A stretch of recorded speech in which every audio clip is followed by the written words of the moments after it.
Alright guys, good morning. Mr. G here with something a little bit different today. We're looking at We the Revolution. Paris 1794. Heads are gonna roll, guys, because what is this game? It's a historical simulator kind of thingy. What's it? You play the part of a judge. And it's really similar to real life. You even get to fight with your wife. Yep, it's good fun. No, seriously though, this game's pretty cool. It's like Papers, Please. However, instead of, deciding on whether someone's allowed in or out of a country with their passport, you decide whether to chop their head off or let them go home scot-free. So every day you're going to have a case that you're going to have to solve. So you're going to get case files, and you're going to use those, and then you're going to unlock questions by making connections.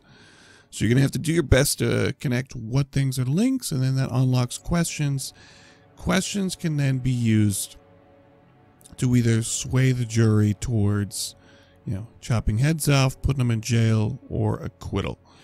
And what you're going to be doing in this game is you're going to be wanting to balancing all the different factions and how they feel towards your character, because it's the French Revolution.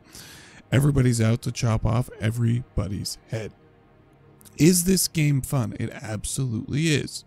And why is this game so fun? It's so fun because it lets us do things like chop heads off of King Louis, for example. However, we were given the choice, but we really needed the common folk and the revolutionaries to like us, so off with his head. However, you could have played it differently. This game has a decent amount of replayability. There's more than one way to deal with a situation, which is something I always enjoy in games. When there's only one way to get through a scenario, I always find that a bit of a bummer. I always was a big fan of FTL and there being multiple solutions to how things can play out. So yeah, the guillotine, big part of this game. They definitely are highlighting it as part of the game, and absolutely is. So when you do decide to go off with someone's head, like King Louis, for example, you're given a little cutscene, and you pull the rope, and you're also given a chance to use a speech, try and sway the crowd, etc. Or you can just chop off their heads and skip the speech, which is always a good move too.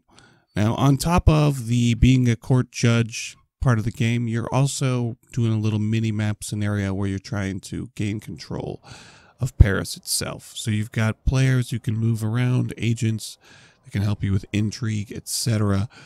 It makes for a good little game. So there's an opponent out there trying to do the same thing against you. It's basically you just trying to keep above water, balance intrigues, get through the day-to-day, not make your family pissed at you at the same time, and keep on trucking. So similar to real life in that it's super stressful and you've got 100,000 things to do.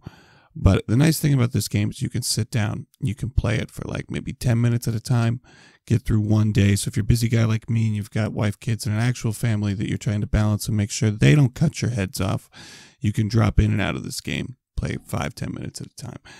Is it worth the money? Yeah, it's a polished game, it's well made, and it's a lot of fun to play. So I do highly recommend it. If that's something that makes you a little bit interested, piques your interest, give it a look, check it out. That's it for this one, guys. Mr. G out.